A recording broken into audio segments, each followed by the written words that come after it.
Hello guys, happy Navratri, जय माता दी। ये दूसरा दिन है नवरात्रि का जिसमें हम ब्रह्मचारिणी के बारे में पढ़ेंगे। आइए ध्यान से। दूसरा दिन माँ ब्रह्मचारिणी तथा नगर पद्माभ्याम माला कमंडलु देवी प्रसिद्ध तु मई ब्रह्मचारिणी माँ। माँ दुर्गा की नव शक्तियों का दूसरा स्वरूप ब्रह्मचारिणी का है। यह ब्रह्म शब्द का अर्थ तपस्या है। ब्रह्मचारिणी अर्थात तप की चारिणी, तप का आचरण करने वाली कहा भी है। वेदस्तवम तपो ब्रह्म, वेद तत्व और तप ब्रह्म शब्द के अर्थ हैं। ब्रह्मचारिणी देवी का स्वरूप पूर्ण ज्योतिर्मय एवं अत्यंत भव्य है। इनके दाहिने हाथ में जप की माला है एवं बाएं हाथ में कमंडलू रहता है। अपने पूर्व जन्म में जब ये हिमालय के गर्भपुत्री के रूप में उत्पन्न हुई थी, तब नारद के उपदेश से इन्होंने भगवान शंकर जी को पति रूप में प्राप्त करने के लिए अत्यंत कठिन तपस्या की थी। इसी दुष्कर तपस्या के कारण इन्हें तपस्चारिणी अर्थात ब्रह्मचारिणी नाम से अभिहित किया गया। 1000 वर्ष उन्होंने केवल फल फूल खाकर व्यतीत किए।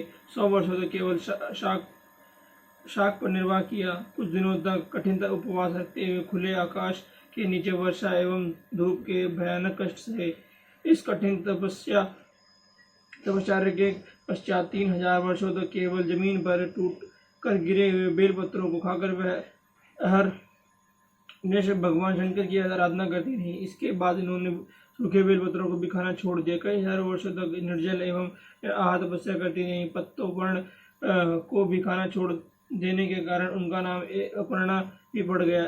कई हजार वर्षों की इस कठिन तपस्या के कारण ब्रह्मचारिणी देवी का वह पूर्व जन्म का शरीर एकदम क्षीण हो गया। वह अत्यंत ही कृशकाय हो गई। उनकी यह दशा देखकर उनकी माता मीना अत्यंत दुखित हो उठी। उन्हें उस कठिन तपस्या व्रत करने के लिए आवाज दी, उमा, अरे नहीं, ओ नहीं। तब से देवी ब्रह्मचारिणी पूर्व जन्म का नाम एक उमा भी पड़ गया था। उनकी इस तपस्या से तीनों लोगों में हाहाकार मच गया। देवता, ऋषि, सिद्धगण, मुनि सभी ब्रह्मचारिणी देवी को इस तपस्या को अभूतपूर्व पुण्य कृत्य बताते हुए उनकी सराहना करने लगे। अंत में पितामह ब्रह्मा जी ने आकाशवाणी के द्वारा उन्हें संबोधित करते हुए प्रसन्न स्वरों में कहा, हे देवी, आज तक किसी ने ऐसी कठोर तपस्या नहीं की थी। ऐसी तपस्या तुम्ही से संभव थी।